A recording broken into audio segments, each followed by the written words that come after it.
Here we go.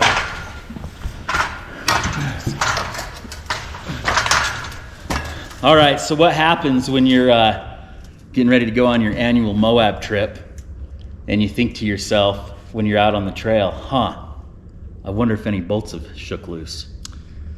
Well, instead of finding them on the trail or hearing your drive shaft hit the ground, you might want to do some preventative maintenance. And that's what we're going to do today, is some preventative maintenance. I'm Jason, this is Adam, you know him from the videos, you know me from Screwing Up the Serenity, and this is All Hail the Beard.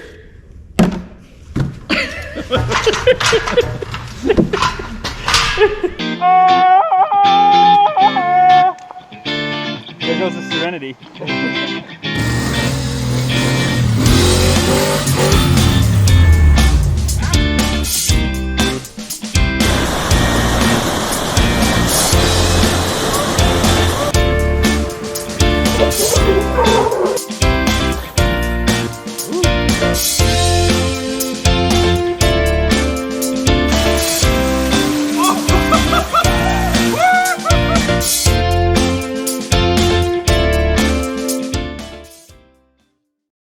Cruising over to Adam's shop right now.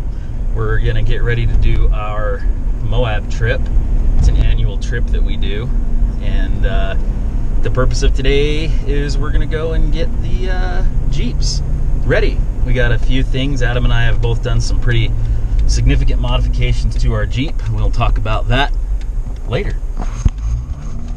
So as we go through and check these, make sure they're tight, what we're doing is we're just putting a little paint mark on them. What that allows us to do is a very easy visual inspection to make sure that nothing has come loose, because we just did a bunch of modifications to this. In fact, this front end here only has about 300 miles on it. We just swapped out the diff fluid. I had scooted the axle forward, but we had to scoot the axle back because we were impacting our track bar down here onto the diff cover and getting kind of a crappy clunk. So now that is not a thing any longer. So we're just gonna keep on marking this bad boy up. I've got this up on the lift. We're just gonna do a quick tour of what we've got going on here. So TMR Customs bracket that's clamping onto our Barnes 4-wheel drive steering kit with Heims. Obviously it needs to be painted. This is a Super Duty Dana 60 out of a 2008 Super Duty. Got the 1550 U-joints and shafts in there. These are the Artec weld-on knuckles, welded on by Mr. Robert Aston.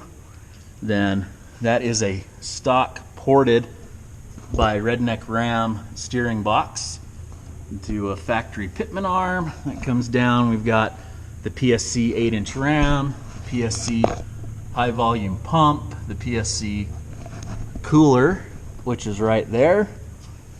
You know, all that normal stuff. Some metal cloak springs, metal cloak bump stops, Falcon adjustable shocks.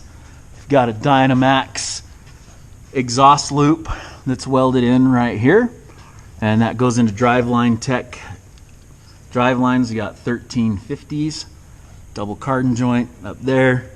Driveline Tech on the back, coming out of the factory case. It's been adapted to 1350s into a GM 14 bolt. Just factory rotors and calipers and all that stuff. This is a Barnes 4-wheel drive 3-link kit, so she's been converted to 3-link back here.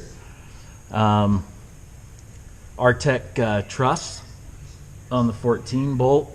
We cut off our brackets and did long arms on the back, and because of that she rides like a flippin' Cadillac, man.